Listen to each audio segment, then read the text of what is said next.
Here comes Bassanio, your most noble kinsman, Gratiano and Lorenzo. Fare ye well, we leave you now with better company.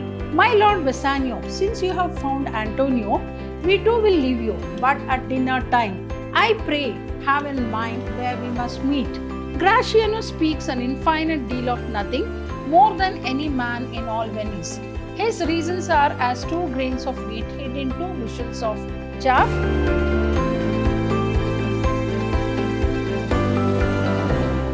Hello everyone, myself Bishobha Rani, faculty in English, Vidhyaashram First Grade College, the Temple of Excellence in MYSURU. Welcome back to my session 5 for 3rd Sem BCom English students, Unit 1, play The Merchant of Venice by William Shakespeare. In the previous sessions, I explained about the dramatis personae character sketches, where we divided the character sketches of this play, wonderful play, The Merchant of Venice by William Shakespeare, into major characters and minor characters and the other characters who are also playing a great role in this particular play. In this particular session, session 5, I am going to discuss about the Act 1, Scene 1, which happens in a street of Venice. And I'm going to explain the summary of this Act 1, Scene 1, Venice, a street. This particular session now onwards is very important for you all because annotation from any of the acts and scenes will be given to you all. So you should concentrate on this acts and scenes. So in today's session, I'll be discussing about Act 1 and Scene 1. See what exactly happens in Act 1, Scene 1. Venice, a street. Enter Antonio, Salarino and Salanio. Antonio, in sooth, I know not why I am so sad. It wearies me, you say it wearies you. But how I caught it, found it, or came by it? What stuff this made of, whereof it is born?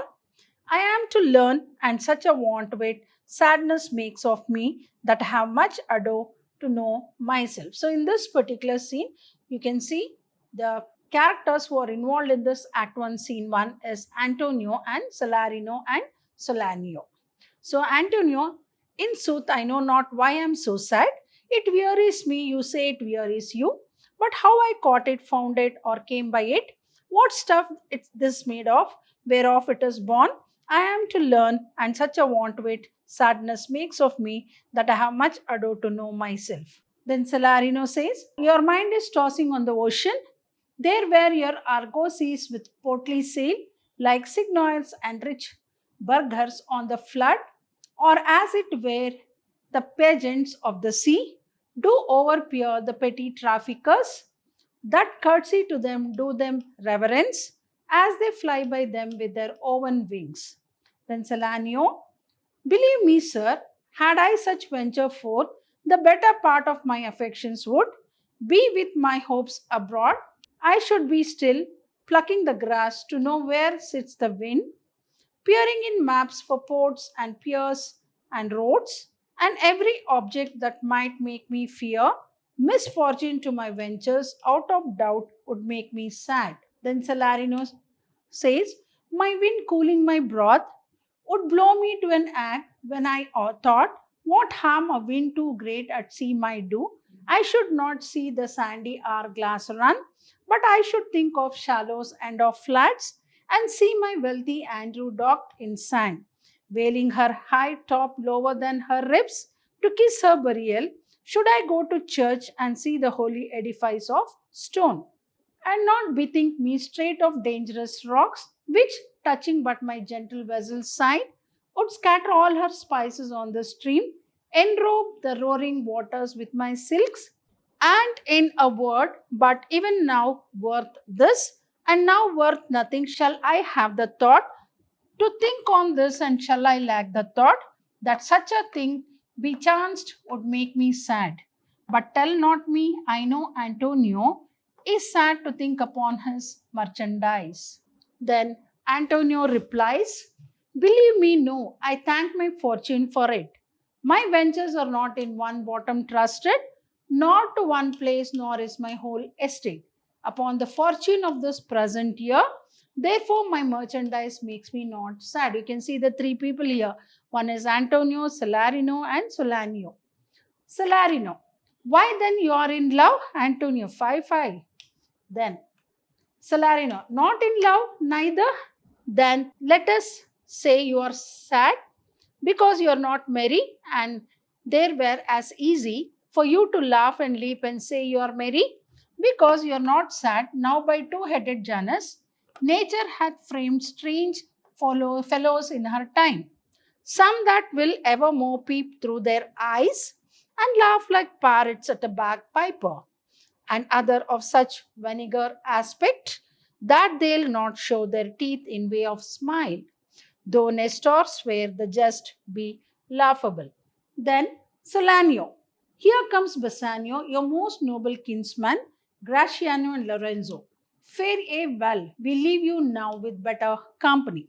Then Salarino says, I would have stayed till I had made you merry, if worthier friends had not prevented me. Then Antonio says, your worth is very dear in my regard.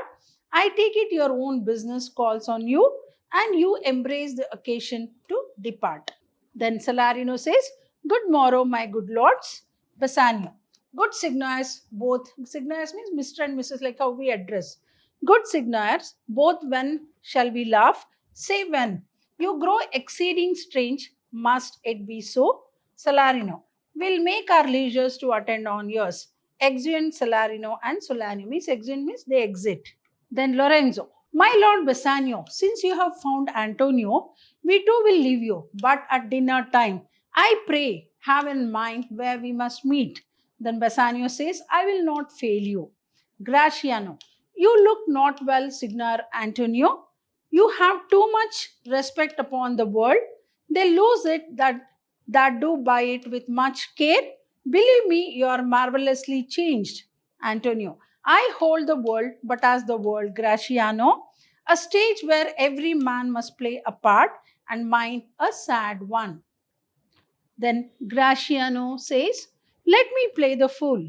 With mirth and laughter let old wrinkles come, and let my liver rather heat with wine than my heart cool with mortifying groans. Why should a man whose blood is warm within sit like his grandsire cut in alabaster, sleep when he wakes, and creep into the jaundice? By being peevish, I tell thee what, Antonio, I love thee, and it is my love that speaks. There are a sort of men whose visages do cream and mantle like a standing pond, and do a wilful stillness entertain, with purpose to be dressed in an opinion of wisdom, gravity, profound conceit, as who should say, I am Sir Urkel, and when my lips let no dog bark. O my Antonio, I do know of these, that therefore only are reputed wise. For saying nothing when I am very sure, if they should speak, would almost damn those ears, which hearing them would call their brothers fools. I'll tell thee more of this another time. But fish not with this melancholy bait, for this fool Gudgeon, this opinion. Come, good Lorenzo, fare ye well a while. I'll end my exhortation after dinner. Then Lorenzo says, well, we will leave you then till dinner time. I must be one of the same dumb wise men, for Gratiano never lets me speak. Gratiano, well, keep me company but 2 years more. Thou shalt not know the sound of thine own tongue. Antonio, farewell, I'll grow a talker for this gare. Gratiano, thanks, I faith for silence is only commendable in a neat's tongue dried and a maid not vendible. Exeunt Gratiano and Lorenzo. So, Gratiano and Lorenzo, they exit. Then Antonio says, is that anything now? Bassanio.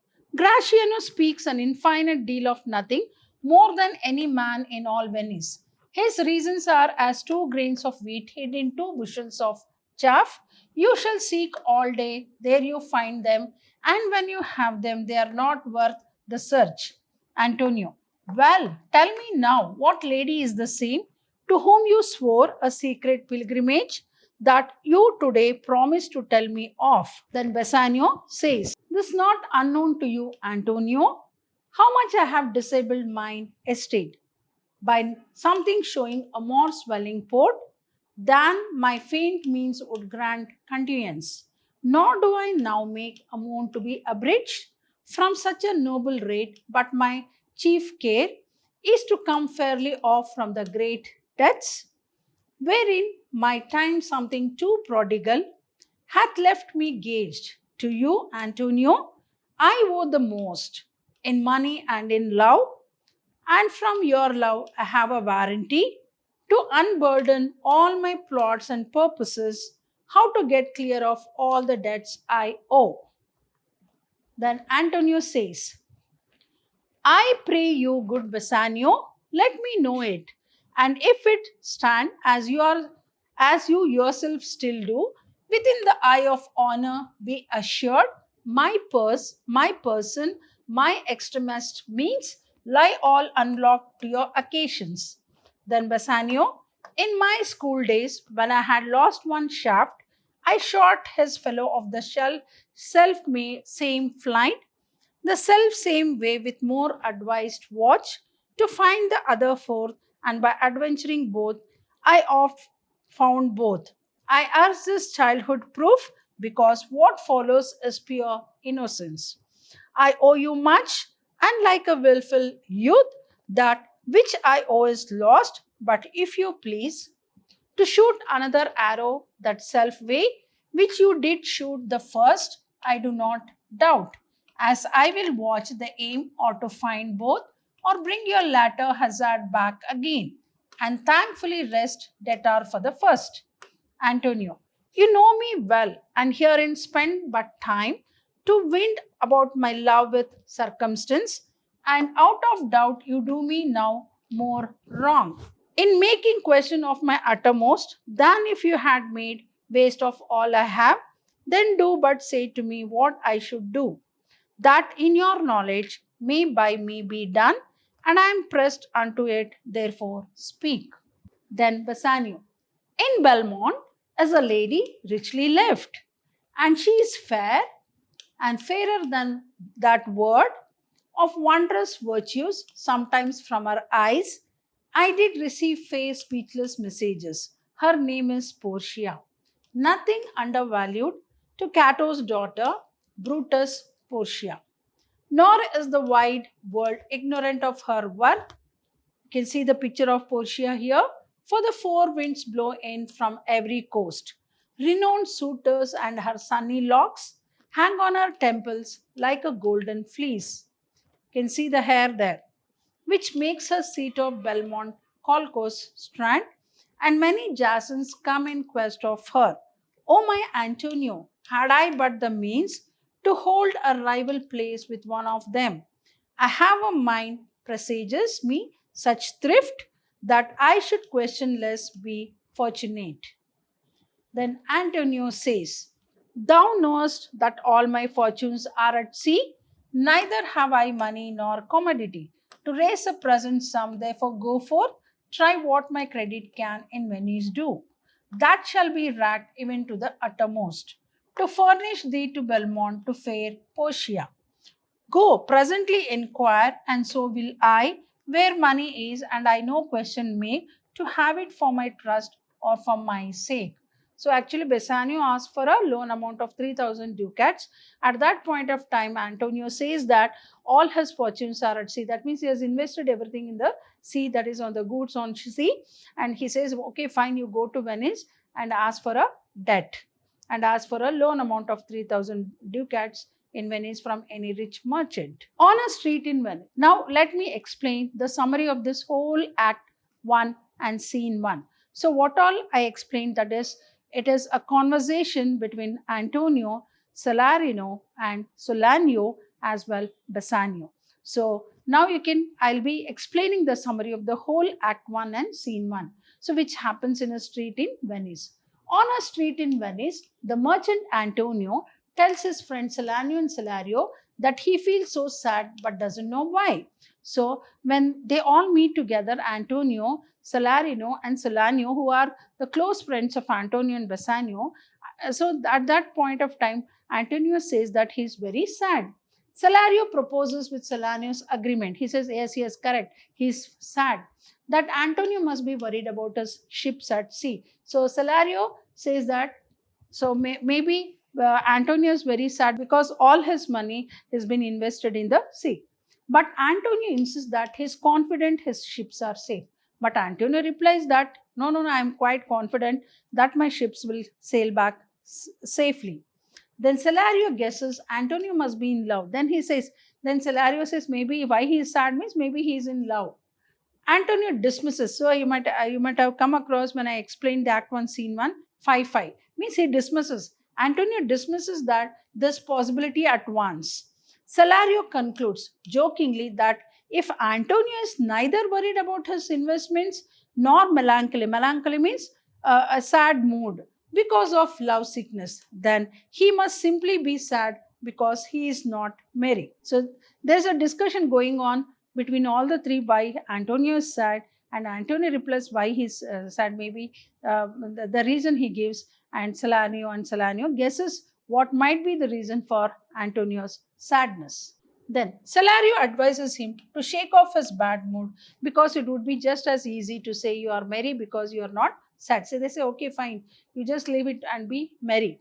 Bassanio, a relative and close friend of Antonio, enters with his friends Lorenzo and Graciano. So at that point of time, when they were discussing about Antonio's sadness, so Bassanio enters along with a relative and a close friend of Antonio, enters with friends Lorenzo and Graciano.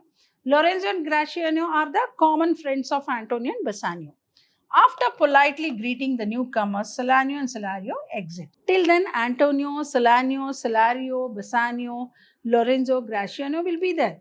But later on, when after the entry of Bassanio, Lorenzo and Graciano, Salanio and Salario exit, means they leave. Lorenzo and Graciano announce that they must depart, but will see Bassanio again at dinner. So again, Lorenzo as well Graciano, they want to leave as Bassanio is already there with Antonio. So they said they will meet them at dinner. Before leaving though, Lorenzo notes that Antonio looks unwell. So even Lorenzo gets to know that Antonio is not happy and is very sad. He's in a melancholic mood. He thought, okay, Antonio looks unwell. Antonio responds that on the stage of the world, his part is to be sad. He says, maybe my part in this world is to be always sad. Antonio responds that on the stage of the world, his part is to be sad.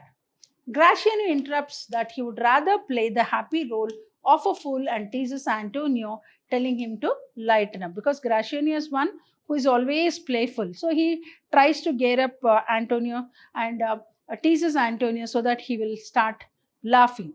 Lorenzo reapproaches Graciano for talking too much and repeats that they will rejoin Bassanio for dinner. They exit. So in this particular, you can make out that Graciano is too very talkative, but Lorenzo is very less talkative. So once alone, Bassanio apologizes for Graciano's insensitivity and reveals why he's come to see Antonio. So he'll say, okay, fine, you leave Graciano's whatever he has told, but now I have come for one purpose, so let me tell you what the purpose is. Bassanio says he is in love with Portia. He is in love with Portia, a wealthy noble woman, and hopes to seek her hand in marriage. However, he lacks the financial means to do so. So he says why he has come all the way to meet Antonio, because he is in love with Portia, a wealthy noble woman, and hopes to seek her hand in marriage. But for that he lacks the financial means to do so. So he has many debts he must clear before he can owe her, including debts to Antonio. So before he goes to Belmont to owe Portia, he has to clear all his debts, even the debts that he has taken from Antonio. We all know that Bassanio is a prodigal son. He just wastes money lavishly, and he was borrowing money from Antonio also, and he used to waste. So he has to clear all the debts if at all he wants to go to Belmont to try his luck marrying Portia by selecting the correct casket.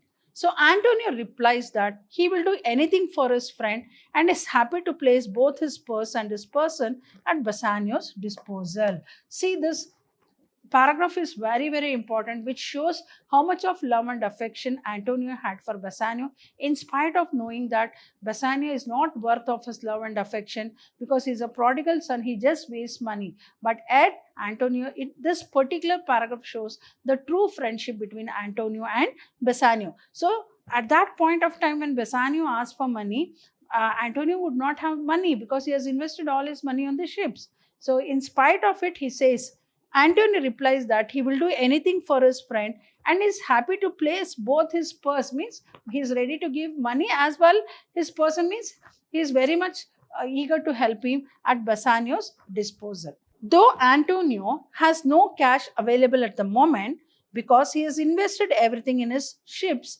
currently at sea, he says that Bassanio can use his credit, Antonio's known wealth and good reputation. So he says, okay, use my name and you can borrow money or take credit from any of them. So in order to get a loan from someone else in Venice. So at that point of time when Antonio is not having money, but he is very much eager to help Bassanio, so clear all his debt so that he can go and woo Portia. So though Antonio has no cash available at the moment because he's invested everything in his ships currently at sea, he says that Bassanio can use his credit. Credit means Antonio's name, because Antonio is a very rich merchant, very good person, as well a rich merchant in Venice. So use his name, that is Antonio's known wealth and good reputation, in order to get a loan from someone else in Venice. So this is all about Act 1 and Scene 1. So whatever the conversation happens in Act 1, Scene 1, in the street of Venice between Salanio, Antonio, Bassanio, Graciano, and Lorenzo. All that I have summarized in this particular session. Hope you all have understood Act 1 and Scene 1 of the famous play The Merchant of Venice, written by William Shakespeare. So in the coming session, I'll be discussing about Act 1, Scene 2, that is in Belmont, a room in Portia's house, as well the summary of Act 1, Scene 2. Hope I am clear with this very important play for 3rd Sem BCom English students, The Merchant of Venice by William Shakespeare, which is for 60 marks. It's not a very small number, it's a big number. So you must concentrate on the annotations of the act and scene 1, as well the analysis, as well the essay type of questions from this particular play. Thank you.